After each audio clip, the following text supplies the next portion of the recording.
Parents, please stop praying for your children, especially if they're teenagers, passive aggressively. When you do that, the kids know that you're not being genuine. They know that you're just doing it for show. You want God to change them into who you want them to be. You want them to be obedient to you. You want them to be your slave. You want them to be a lapdog when you pray like that. You want them to fit the image that will make you look good. You're not praying for the betterment of the child, you're praying for the betterment of your image.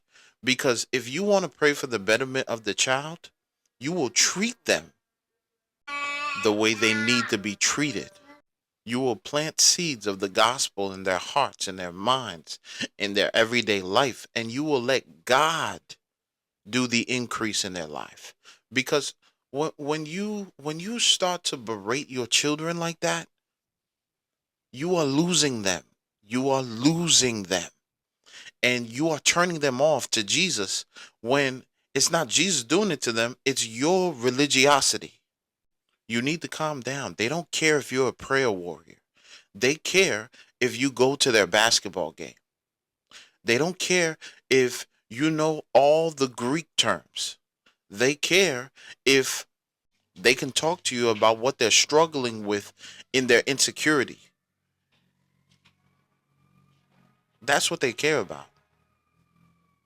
But you've lost the plot.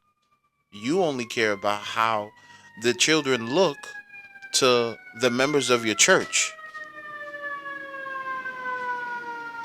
I see so many parents lose their children because they have lost the plot, and they're not raising their children according to Christ. They're raising their children according to the law that they're not even keeping. So please lead with love, not with religion, especially when it comes to your children. I'm not saying don't correct them. I'm not saying to not to have structure and discipline. I'm not saying none of that. But all of that can be done with love. All of that can be done with patience. All of that can be done with kindness.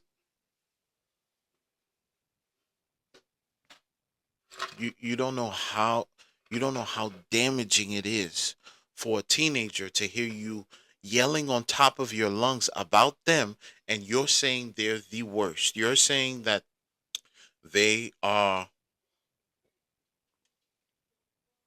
you're saying you're disparaging their character to God, and you're asking God to change them immediately. Yet yet the same things that you're complaining about them, they learned it from you, and you still haven't changed, and you've been here way longer than them. So please take the log out your eye and love on your kids.